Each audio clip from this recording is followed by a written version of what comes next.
Per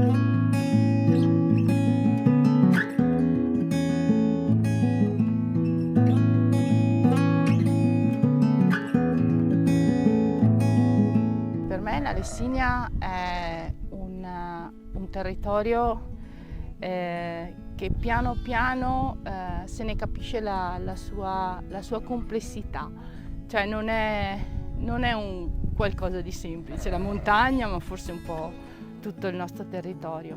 È complesso perché intanto abbiamo vegetazioni molto diverse.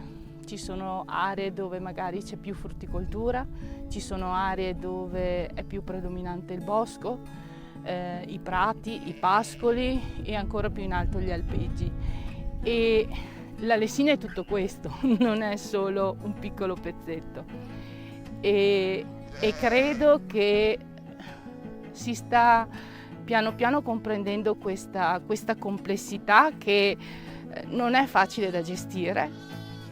E noi come esseri umani vorremmo semplificare e invece è proprio la complessità, il suo valore più grande.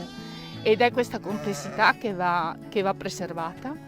Va preservata allevando animali come questi, animali capaci di pascolare, perché la montagna soprattutto sono prati, pascoli, e se vogliamo farla crescere vuol dire anche mantenere queste caratteristiche, sfruttare questi